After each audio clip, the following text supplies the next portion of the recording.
Hola, buenas tardes. Mi nombre es Norma Reina Salas. Soy docente de la Benemérita y Centenaria Escuela Normal Oficial de Guanajuato. Soy profesor de formación, soy educadora, licenciada en educación preescolar y actualmente estoy laborando en la Escuela Normal, en la Benemérita, como docente en la licenciatura en educación preescolar.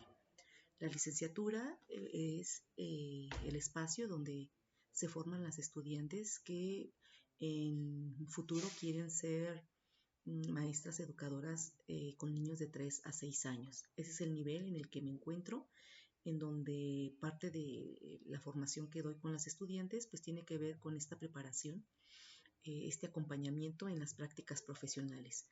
El trayecto en el cual me desenvuelvo es en el trayecto de la práctica profesional y que es un trayecto que organiza, estudia, analiza las diferentes teorías de la práctica, las teorías del desarrollo infantil y cómo estas pueden y cómo estas son elementos necesarios e indispensables para el trabajo docente de los futuros educadores. Mi ponencia que les voy a presentar se titula Metodologías activas en la formación inicial de los futuros docentes. ¿Por qué metodologías activas y por qué en la formación de los futuros docentes en este nivel? Es importante situarnos en el contexto actual en el que nos encontramos y lo preciso porque, pues bueno, eh, estamos incursionando en una época compleja desde diferentes ámbitos. Si bien la evolución es un elemento indispensable y necesario para todo ser humano, desde el punto de vista de la educación también hay evolución. Evolución en las prácticas, evolución en las metodologías, evolución en las estrategias, y esto es derivado pues obviamente de estas capacidades que traen los niños actualmente en esta edad.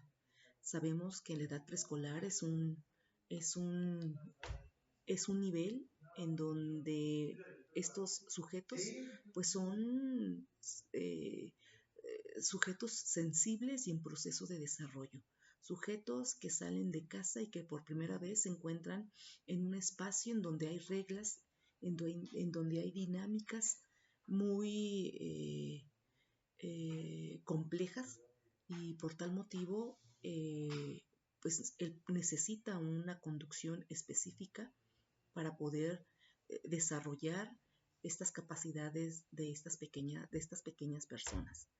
Si bien el profesor de educación preescolar pues tiene que estar preparado para atender estas necesidades actuales, es importante que desde la formación pues los cursos que se abordan en estas escuelas pues deben de ser cursos que den cuenta y que den atención a estas necesidades. Por lo tanto, el profesor tiene que estar muy bien preparado.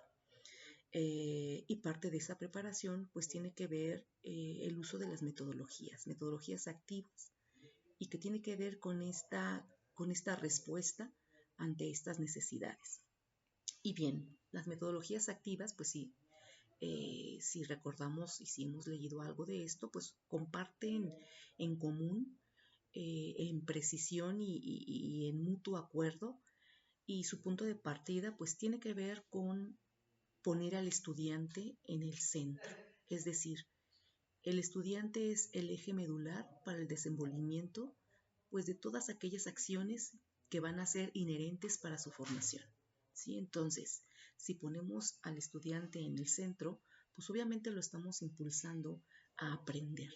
¿Sí? Y parte de las metodologías activas, o más bien uno de sus enfoques, tiene que ver este impulso a aprender haciendo, ¿sí? Aprender colaborando, aprender reflexionando. Y obviamente esto que colabora, esto que hace y esto que reflexiona, pues obviamente tiene que ver con esta realidad a la cual tiene que devolver eso que aprendió, ¿sí? Es una aportación, es darle un valor real, ¿sí? A ese fortalecimiento de capacidades. ¿Por qué? Porque el sujeto sigue inmerso en un contexto y por lo tanto lo que haga, en donde colabore y lo que reflexione, pues tiene que tener ese peso porque es parte de su dinámica personal, es parte de su vida.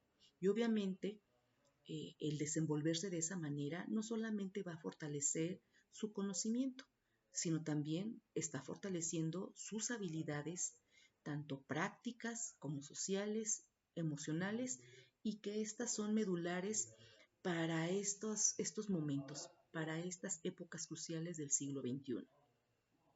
Y obviamente el lograr estas habilidades en los sujetos pues tiene que ver con aquellas estrategias que se seleccionan para poder atender, ¿sí? Aquellas estrategias más idóneas o más óptimas que nos tienen que permitir realizar un trabajo y atender las dimensiones de formación en los seres humanos. Y bueno, estas estrategias, como por ejemplo el aprendizaje basado en problemas, el aprendizaje cooperativo o el aula invertida, pues obviamente son estrategias que nos permiten eh, dirigir, coordinar todo aquel aprendizaje que se pretende dar en las aulas, ¿sí? Obviamente los futuros docentes pues tienen que aprender, y si estamos diciendo que tienen que aprender aprendiendo, aprender haciendo, reflexionando sobre su práctica, es importante que estas estrategias pues sean claras, sean precisas, sean entendidas por estos chicos, ¿no? Y que el enfoque que plantean estas estrategias sean acorde a las necesidades de los contextos. Es decir, si estamos mencionando que el sujeto tiene que ser el centro, ¿sí?, para todo el aprendizaje, pues obviamente esta selección de estrategias tienen que darle esa riqueza para que eso que adquiere desde su comunidad, desde su contexto, sea parte de su capacidad, de sus capacidades y se puedan poner en juego, ¿no? Por eso este desarrollo de competencias pues nos tiene que ayudar y les tiene que ayudar a los estudiantes para la toma de decisiones en cualquier tipo de problema. Y para el profesor, pues obviamente una toma de decisiones que tiene que ver desde el punto de vista pedagógico y especialmente fundamentada. El que el futuro profesor tome estas decisiones y elija qué tipo de estrategia va a implementar, pues obviamente fomenta en su propia formación una autonomía y la capacidad de elegir y de analizar y de construir su pensamiento para esta resolución de problemas y para esta selección de aquellas capacidades para enfrentar a estos desafíos sociales y educativos actuales. Si lo vemos desde la ciencia y en específico desde el sistema cognitivo, la neurodidáctica tiene un papel importante debido a que aplica conocimientos de neurociencia al aula para personalizar metodologías, trabajar desde la motivación emocional y derribar modelos rígidos. Esta ponencia que les presento, pues dos de los autores con los que más me identifiqué fueron los expertos como David Bueno y Ana Forés. Destacan su enfoque y lo precisan en el cómo se enseña. Cuando nos preguntamos cómo se enseña y cómo aprenden los niños, es muy importante identificar las respuestas. Y no son respuestas sencillas, sino son respuestas que tienen que ver con el conocimiento del desarrollo infantil que el profesor tiene que tener, esta parte compleja del proceso, lo que es la pauta general y cómo se evidencia desde un contexto específico ese desarrollo ya más personalizado. Entonces, en la medida en que el profesor identifique cómo aprenden los niños, será capaz de identificar cómo debe de enseñar. Entonces estos dos autores plantean este enfoque, irnos hacia la mirada del desarrollo infantil para poder identificar aquellas estrategias, aquellas metodologías más idóneas para poder llevar el conocimiento con mayor precisión a las edades correspondientes del nivel. Si consideramos todo eso y si partimos de ese enfoque, pues obviamente fomentamos además ambientes más inclusivos, obviamente porque estamos considerando las características de los sujetos, y obviamente ambientes más significativos, es decir, en donde el conocimiento y lo que se aprende, pues obviamente no se quedan guardados y se quedan almacenados en la memoria, sino que son usados dentro de los desempeños que hacen los estudiantes, que hacen los alumnos. por lo que transformar las aulas en entornos dinámicos y colaborativos es, es necesario estarlo insistiendo con los estudiantes, ya que si se hace, si se transforman estas aulas con estos entornos, pues obviamente los estudiantes podrán interactuar de manera activa y no solamente con sus pares, sino también con la tecnología, que es otro plus de la modernidad, ¿no? Y obviamente estarían fortaleciendo el pensamiento crítico, la adaptación y el trabajo en equipo y en contextos reales. Eh, todo este enfoque y todos estos planteamientos que se consideran y que tienen que estar planteados durante la formación de los estudiantes, pues obviamente forman parte de estas tendencias actuales que estamos viviendo y que por ende la formación del profesor tiene que cambiar, tiene que ser vista hacia la atención de aquellos sujetos que traen estas particularidades de modernidad. Sabemos que los niños pequeños, pues obviamente son hábiles en las tecnologías, por lo tanto, el identificar aquella estrategia más idónea y metodologías que nos permitan centrar al sujeto como el punto medular, pues nos va a permitir una transformación desde lo que hacemos y el cómo lo hacemos.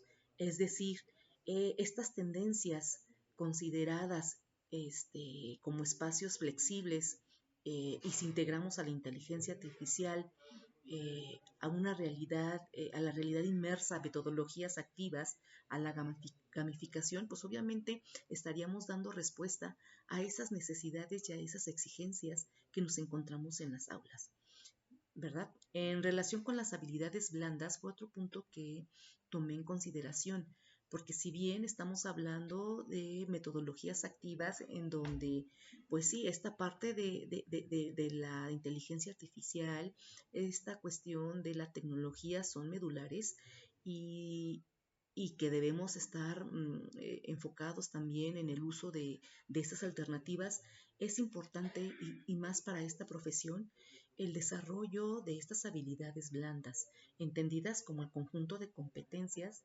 personales, sociales y comunicativas que permiten a una persona interactuar efectivamente con los demás, facilitando la participación activa entre estudiante y docente. ¿Sí? Entonces, no podemos perder de vista la esencia del ser humano, la esencia social, la esencia de la relación entre sujetos, entre pares, porque obviamente el ser humano se tiene que seguir formando como ser humano, como una persona que está inmersa en un grupo social. Las alternativas actuales, como la inteligencia artificial, y recupero solamente este elemento, sí es una alternativa más para el profesor, pero no es la única. Y esta alternativa debemos de tomarla como una cuestión ética y profesional. Es decir, que si bien nos puede apoyar para el desarrollo del trabajo, también es importante seguir fortaleciendo esta parte de las habilidades blandas. A su vez, favorece también la reflexión crítica sobre la práctica educativa, eh, fortaleciendo habilidades como el pensamiento crítico, la autoevaluación y la resolución de problemas como las necesarias, pero no las únicas, para que los futuros docentes analicen, comprendan y mejoren continuamente su práctica pedagógica. Obviamente todo esto que he comentado potencia las competencias que debe tener el profesor en este siglo XXI. ¿Sí?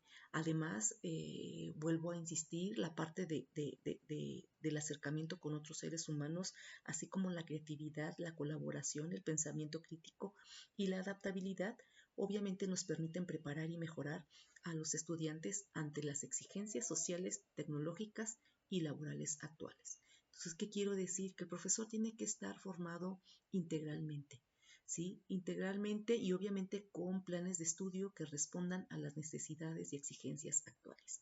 Por lo tanto, las metodologías activas son estrategias fundamentales en la formación inicial del docente, ¿sí? Los formadores de docentes en las escuelas normales enfrentan desafíos y grandes, ¿sí? Al integrar estas metodologías en la formación inicial de los alumnos. Muchísimas gracias.